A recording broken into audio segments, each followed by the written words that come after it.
কোয়েল পাখির তেমন কোনো রোগ বালাই হয় না, এটা শুনে শুনে আমরা কিন্তু সবাই প্রায় সব খামারেই কিন্তু অভ্যস্ত হয়ে গেছি, বিশেষ করে নতুনেরাও কিন্তু অভ্যস্ত যে কোয়েল পাখির তো তেমন কোনো রোগ বালাই হয় না। কিন্তু কোয়েল পাখিরও কিন্তু রোগ বালাই হয়।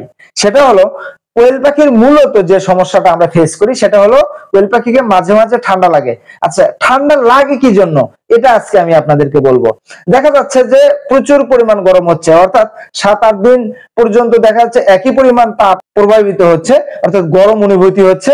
সে সময় কিন্তু এই গরমের মধ্যে চলাফেরা করে অভ্যস্ত হয়ে গেছে, কিন্তু তারপরেই দেখা যায় যে একবার বৃষ্টি হয়েছে, বৃষ্টির কারণে আবহাওয়াটা একবারে ঠান্ডা হয়ে গেছে। ঠান্ডা হয়ে গেলে দেখা যায় এরা হয়তো, আমরা দেখা যায় যে যদি ঠান্ডার দিনে রাত্রি আমরা ঘুমাই, সেক্ষেত্রে কাঁথা অথবা ল্যাপ নিয়ে ঘুমাতে পারি ঠান্ডা যদি আবহাওয়া হয়। আবার দেখা যায় কোয়েল পাখিকে তো এরকম ঠান্ডার দিনে আমরা এই ল্যাপ কাঁথা গায়ে দিয়ে রাখতে পারবো না।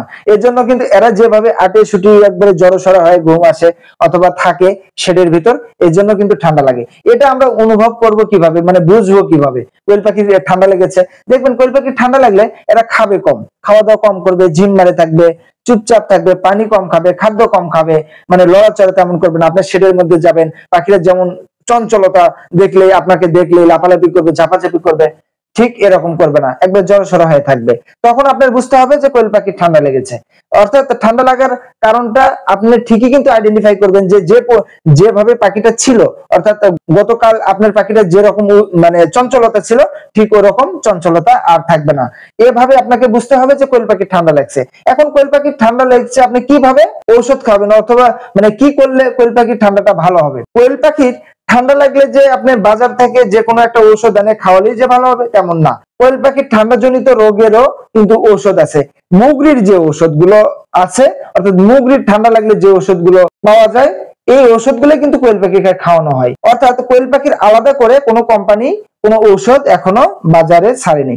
অর্থাৎ আমরা যেটা করব, মুগরির ঠান্ডা জনিত রোগের যে ঔষধগুলো বাজারে পাওয়া যায়, ঠিক ওই ঔষধগুলো এনেই কিন্তু খাওয়াতে পারি।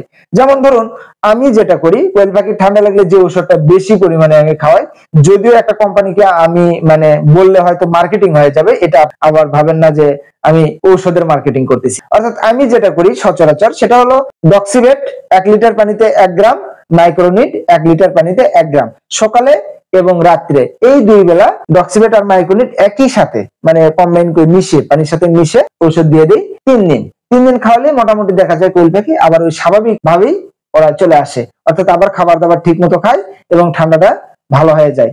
অর্থাৎ আপনারা এই টেকনিকটা ফলো করতে পারেন যে কোয়েল পাখিকে ঠান্ডা লাগলে আপনারা ডক্সিভেট এবং মাইক্রোনিট 1 লিটার পানিতে 1 গ্রাম করে ঔষধ আপনারা সুন্দর করে সকালে এবং রাত্রে কিন্তু দিতে পারেন। দুপুরে অবশ্যই সাদা পানি চালাবেন, কারণ হলো 3 বেলায় যদি ওষুধ দেওয়া হয়, কোয়েল পাখি যেহেতু একটা ছোট প্রাণী, 3 বেলা ওষুধ চালালে হয়তো এদের খাবারের রুচি কমে যাবে, আরো দুর্বলতা হয়ে যাবে, কারণ হলো যেহেতু অ্যান্টিবায়োটিক ওষুধ, এই জন্য সমস্যা হতে পারে। আসলে ঠান্ডা লাগলে আমরা এই ছোট একটা টেকনিক ফলো করতে পারি। সবাই ভালো থাকবেন। আসসালামু আলাইকুম।